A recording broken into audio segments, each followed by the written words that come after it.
Cake எப்படி பண்ணுறதுன்னு பார்க்கலாமா? இந்த ரெசிபி நீங்கள் பிகினராக இருந்தால் கூட ட்ரை பண்ணி பார்க்கலாம். உங்களுக்குமே பர்ஃபெக்டாக வரும். இந்த ரெசிபி செய்யறது ரொம்ப சிம்பிள் அண்ட் ஈஸி அண்ட் இன்க்ரீடியன்ட்ஸுமே கம்மி தான். எப்பயும் போல இந்த வீடியோ நிறைய டிப்ஸ் அண்ட் ட்ரிக்ஸுமே ஷேர் பண்ணியிருக்கேன். ஸோ வீடியோ ஸ்கிப் பண்ணாமல் ஃபுல்லாக பாருங்கள். இன்னும் சப்ஸ்கிரைப் பண்ணலாம், சப்ஸ்கிரைப் பண்ணிடுவாங்க. வீடியோக்குள்ளே போகலாம். நான் இன்னைக்கு சாக்கோலாவா கேக்கை இந்த அலுமினியம் ஃபாயில் கப்பில் தான் பண்ண போகிறேன். இந்த ஃபாயில் கப்பை நான் எசன்ஸ் ஷாப்பில் தான் வாங்கியிருந்தேன். நீங்களும் பார்த்தீங்கன்னா இந்த கேக் மெட்டீரியல்ஸ்லாம் வாங்குகிற ஷாப்பில் இல்லை ஆன்லைன்லேயுமே வாங்கிக்கலாம். இப்போ நம்ம ட்ரை இன்க்ரீடியன்ட்ஸ் எல்லாத்தையுமே மெஷர் பண்ணி எடுத்துக்கலாம். மைதா 60 கிராம்ஸ் அளவுக்கு நான் மெஷர் பண்ணி எடுத்திருக்கேன். முடிஞ்ச அளவுக்கு உங்கள் இன்க்ரீடியன்ட்ஸ் எல்லாத்தையுமே கப் மெஷர்மெண்ட்டில் மெஷர் பண்ணி எடுக்கிறத விட இந்த மாதிரி வெயிங் ஸ்கேல் யூஸ் பண்ணி மெஷர் பண்ணி எடுத்துக்கோங்க. இப்போ நம்ம பவுடர் சுகர் மெஷர் பண்ணி எடுத்துக்கலாம். பவுடர் சுகர் 50 கிராம் அளவுக்கு எடுத்திருக்கேன். நான் எப்பயும் சொல்கிற மாதிரியே சுகர்லலாம் பவுடர் பண்ணிவிட்டு ஜலிச்சு எடுத்துக்கோங்க. இந்த ரெசிபி பொறுத்த அளவுக்கு எல்லா ட்ரை இன்க்ரீடியன்ட்ஸுமே ஃபர்ஸ்ட் நம்ம ஜலிச்சு தான் எடுக்க போகிறோம். அதனால நீங்கள் தனியாக சுகர் பவுடர் ஜலிக்கலனாலும் பரவாயில்ல.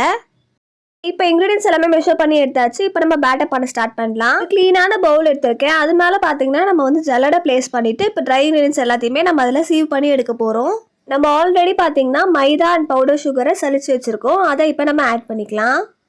இப்போ இது கூடவே 2 டேபிள் ஸ்பூன் அளவுக்கு கொக்கோ பவுடர் நான் ஆட் பண்ணியிருக்கேன். நான் பார்த்தீங்கன்னா டார்க் கொக்கோ பவுடர் தான் யூஸ் பண்ணியிருக்கேன். நீங்கள் லைட் கொக்கோ பவுடர் கூட யூஸ் பண்ணிக்கலாம். இப்போ எல்லாத்தையுமே நல்லா சலிச்சு எடுத்துக்கலாம். எந்த லம்ஸுமே இல்லாமல் சலிச்சு எடுத்துக்கோங்க. நம்ம சாக்கோலாவா கேக் பொறுத்த வரைக்கும் இந்த ப்ராசஸ் ரொம்பவே முக்கியம். ஸோ கண்டிப்பாக ட்ரை இன்க்ரீடியன்ஸ் எல்லாமே இந்த மாதிரி நல்லா சலிச்சு எடுத்துக்கோங்க. நீங்கள் அப்படியே ட்ரை இன்க்ரீடியன்ஸை சேர்த்திங்க அப்படின்னா கண்டிப்பாக அதில் இருக்க லம்ஸ் எல்லாமே பேட்டரில் பார்த்தீங்கன்னா அப்படியே நின்றுடும். அதனால் கண்டிப்பாக முடிஞ்ச அளவுக்கு 1லேருந்து 2 தடவை கூட நீங்கள் சலிச்சு எடுத்துக்கலாம். இப்போ பாருங்கள் எவ்வளோ லம்ஸ் இருக்குதுன்னு சொல்லிட்டு இது எல்லாத்தையுமே நான் ஸ்பேச்சுலா யூஸ் பண்ணி மிக்ஸ் பண்ணி எடுத்துக்கிறேன். நிறைய பேர் நிறைய ரெசிபீஸ் அண்ட் டவுட்ஸ் எல்லாமே கேட்டிருக்கீங்க. என்ன டின் யூஸ் பண்ணலாம், என்ன மாதிரி சாக்லேட் டாப்பிங்ஸ் ஆட் பண்ணுறது, என்ன டின் யூஸ் பண்ணுறது அப்படின்னு. நானுமே அதனால Q&A வீடியோ மாதிரி ஒன்று பண்ணலான்னு சொல்லிட்டு பிளான் பண்ணியிருக்கேன். உங்களுக்குமே ப்ரௌனிஸ் ஒரு கேக்ஸ் பற்றி ஏதாச்சும் டவுட் இருந்தால் கண்டிப்பாக கமெண்ட்டில் சொல்லுங்கள். அதையுமே அந்த வீடியோவில் இன்க்ளூட் பண்ணுறேன். இப்போ நம்ம ட்ரை இன்க்ரீடியன்ட்ஸ் எல்லாமே நல்லா சலிச்சு எடுத்தாச்சு. இதுக்கப்புறமா இது கூட 1/2 கப் அளவுக்கு மில்க் ஆட் பண்ணி நம்ம மிக்ஸ் பண்ணி எடுத்துக்கலாம். கண்டிப்பாக மில்க் ரூம் டெம்பரேச்சரில் இருக்க மாதிரி பார்த்துக்கோங்க. காசி ஆற வச்ச பால் தான் நான் எடுத்திருக்கேன்.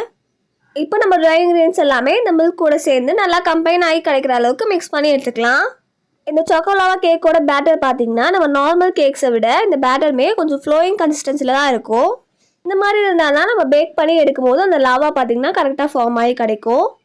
சைட்ஸ் எல்லாமே நல்லா ஸ்க்ரேப் பண்ணிவிட்டு மிக்ஸ் பண்ணி எடுத்ததுக்கப்புறமா இது கூட நான் பேக்கிங் பவுடர் ஆட் பண்ணியிருக்கேன். 1/2 டீஸ்பூன் பேக்கிங் பவுடர் ஆட் பண்ணிவிட்டு இப்போ இதையுமே நம்ம நல்லா பேட்டர் கூட மிக்ஸ் பண்ணி எடுத்துக்கலாம்.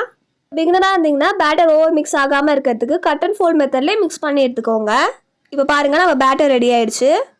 இப்போ நான் ஒரு டின் எடுத்துருக்கேன். இதுக்கப்புறமா இது மேலே பார்த்தீங்கன்னா நம்ம ஆல்ரெடி எடுத்து வச்சுருந்தா அந்த அலுமினியம் கப்ஸ் எல்லாமே ப்ளேஸ் பண்ணிவிட்டு பேட்டர் ஆட் பண்ணிக்கலாம். பேட்டர் ஃபுல்லாக ஃபில் பண்ணாமல் நான் காட்டுற அளவுக்கு பாதி மட்டும் ஃபில் பண்ணி எடுத்துக்கோங்க. நான் இப்போ சொல்லியிருக்க மெஷர்மெண்ட்டில் நீங்கள் 2 சாக்கோலாவா கேக் பண்ணலாம். நான் இன்றைக்கி ஸ்மால் பேட்சாக இந்த மாதிரி 2 கப்பில் எப்படி பண்ணுறதுன்னு தான் காட்டியிருக்கேன். அதனால் பார்த்தீங்கன்னா பிகினராக இருந்தீங்கன்னா கூட கண்டிப்பாக ட்ரை பண்ணி பார்க்கலாம். இப்போ தான் நம்மளோட ஹீரோட என்ட்ரி. அந்த சாக்கோலாவா பார்த்தீங்கன்னா மெல்ட் ஆகி கிடைக்கிறதே இந்த சாக்லேட்னால தான்.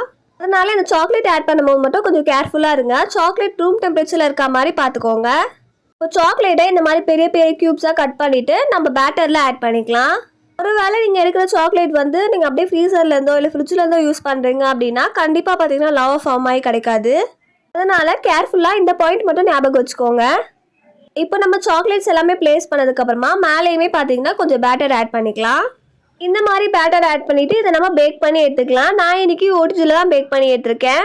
பேட்டர் ஆட் பண்ணிவிட்டு சாக்லேட்ஸ் எல்லாத்தையுமே இந்த மாதிரி ஒரு ஸ்பேச்சுலா யூஸ் பண்ணி உள்ளே தள்ளி விட்டுருங்க. எனக்கு இது கூடவே பார்த்தீங்கன்னா கொஞ்சம் பேட்டர் பேலன்ஸ் இருந்துச்சு. இந்த கப் கேக் மோல்டுமே பார்த்தீங்கன்னா ரொம்ப நாளாக வாங்கி வச்சுருந்தேன். இது பார்த்தீங்கன்னா மினி கப் கேக் மோல்டு. இதுலேயுமே பார்த்தீங்கன்னா நான் மிச்சம் இருக்க பேட்டர் எல்லாமே போர் பண்ணி வச்சுருந்தேன். நீங்கள் ஓடிஜியில் பேக் பண்ணுறீங்க அப்படின்னா 180 டிகிரி செல்சியஸில் 10 மினிட்ஸ் ப்ரீஹீட் பண்ணிவிட்டு 7 மினிட்ஸ் பேக் பண்ணி எடுத்துக்கோங்க. இப்போ பாருங்கள் நம்ம சாக்கோலாவா கேக்குமே சூப்பராக ரெடி ஆகிடுச்சு. கண்டிப்பாக இதை வீட்டில் ட்ரை பண்ணி பாருங்கள். ரொம்பவே சிம்பிள் அண்ட் ஈஸியான ரெசிபி. நம்ம சப்ஸ்கிரைபரில் ஒருத்தவங்க இந்த சாக்கோலாவா கேக் ரெசிபியை ரொம்ப நாளாக கேட்டிருந்தாங்க. அவங்களுக்காக தான் நான் பார்த்தீங்கன்னா இந்த ரெசிபியை ஷேர் பண்ணியிருந்தேன். கண்டிப்பாக உங்களுக்குமே இந்த ரெசிபி யூஸ்ஃபுல்லாக இருக்கும்னு நினைக்கிறேன். கண்டிப்பாக இந்த ரெசிபியை வீட்டில் ட்ரை பண்ணி பாருங்கள். வேறு என்ன ரெசிபி வேணுன்றதையுமே கமெண்ட்டில் சொல்லுங்கள். இந்த வீடியோ பிடிச்சதா கண்டிப்பாக லைக் பண்ணிவிட்டு இன்னும் சப்ஸ்கிரைப் பண்ணாமல் பார்க்குறீங்கன்னா சப்ஸ்கிரைப் பண்ணிவிட்டு பக்கத்தில் இருக்க பெல் பட்டனுமே கிளிக் பண்ணிக்கோங்க. அப்போ தான் நான் போகிற எல்லா வீடியோஸ்க்கும் உங்களுக்கு நோட்டிஃபிகேஷன் வரும். இந்த வீடியோ உங்கள் பேக்கப் ஃப்ரெண்டுக்கு ஷேர் பண்ணுங்கள். அவ்வளோதான். டாடா, பாய் பாய்.